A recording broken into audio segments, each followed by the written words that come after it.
In this lesson, we'll finish up our dinosaur by breaking everything down into polygons.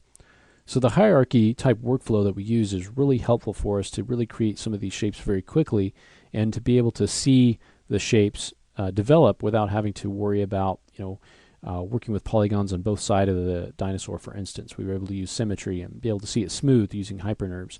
So they really enable us to work very quickly. But now we want to bake everything down to polygons. So let's go ahead and just start from the top. The first one you'll see already is a polygon. That's the tongue. So let's go ahead and just name this something descriptive as a prefix, dino tongue.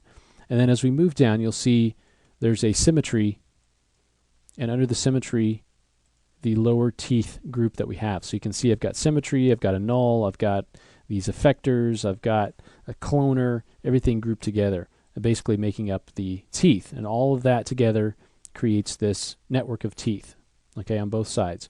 So what I want to do is actually convert all of this down. So with this symmetry selected, I'll right click and say current state to object. Okay, so let me go ahead and turn that symmetry off.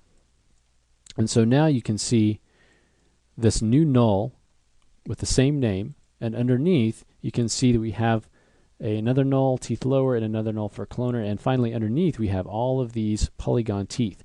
So if you want to keep all your teeth separate, you can leave them this way. Otherwise, you can select all of your teeth, say connect objects and delete, and that'll leave you with a single object here, which I can drag out, and we can call this teeth bottom. Get rid of those nulls.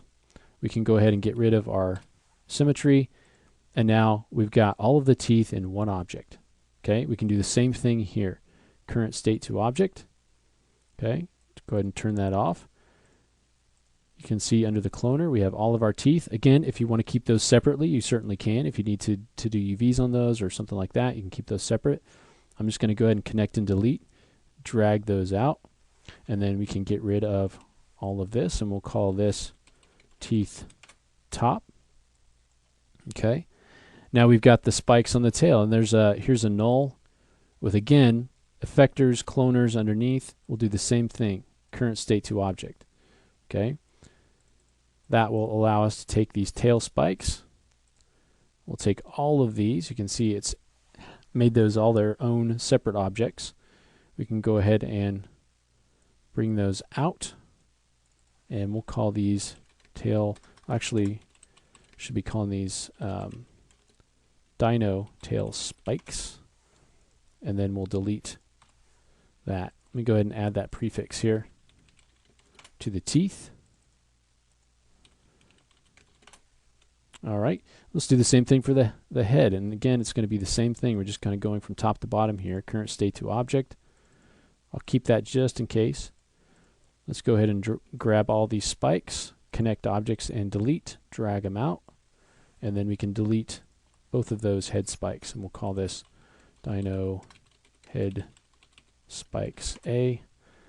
And then let's do the same thing, current state to object. Grab all of these, connect and delete, rename it, dino head spikes B, or front, or whatever it is that you want to name it. Okay, and then we can get rid of this. Okay, now the eye currently is a sphere object, and we need to actually create an eye on the other side as well. So let's go ahead and drop it into symmetry. So now we've got a primitive under symmetry. So let's go current state to object, turn that off, and now we've got our eye geometry. Call this dino eyes. You can see both of those eyes there. We'll go ahead and drag it out, and we can delete that. All right, the raw stuff we don't need, so we can go ahead and delete that. Okay, the body is going to be a little bit different. We need to decide what level we want to output this at. Okay, so if we want to have the lowest level, basically the level if this was turned off, if we want to export that, then we can go ahead and just convert the symmetry, okay, without the smoothing. But I think I want to output a level that's a little bit higher than that. So right now you can see the hypernerves is set to 2 divisions here in the editor and 3 in the renderer. If I set that down to 1, or 0, you can see 0 is no effect. 1 gives it one level of smooth, and I think that's the level that I want to actually bake this down to. Okay, so I'll set that to that specific level. Okay, I've got the symmetry and the geometry underneath. Let's go ahead and say current state to object. We'll go ahead and turn that off. And so now if we look at that, you can see it's actually a little bit too high. So what I want to do is, I think I need to go in and let's set that subdivision render to 1 and take that current state to object, and there you can see that it actually uses that. So that's an important distinction to make with those divisions. Okay, so now we've got a piece of geometry here which we can pull out, and we can call this Dino body. Delete this, and now we can delete our hypernerbs and our symmetry. So now we've got a single piece of geometry here for this. Okay, so we're not using any of these splines anymore for our spline effectors, so we can go ahead and get rid of those. And now if there's anything else we want to merge, if we wanted to merge the tail spikes and let's say the head spikes here, we could go ahead and connect those. Dino, maybe just dino spikes, something like that. So whatever it is that you want to actually connect. Now we can group all of these polygons together if we wanted to, just by creating a new null. You can just call this dino, and then we can go ahead and just drag everything underneath the new null.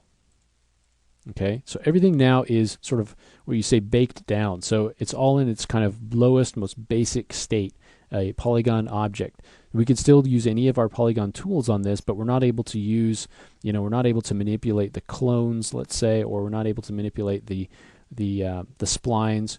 These are in a low polygon state. So we've got basically our points, we've got our edges, and we've got our polygons, our faces that we can manipulate. Okay, but this is really portable, and you can export this geometry, and it'll be recognized by pretty much any other 3D application. Export it as an OBJ or a different kind of an FBX, or there's a number of different formats that you can export your geometry as over here that will be recognized by, depending on what application you're using.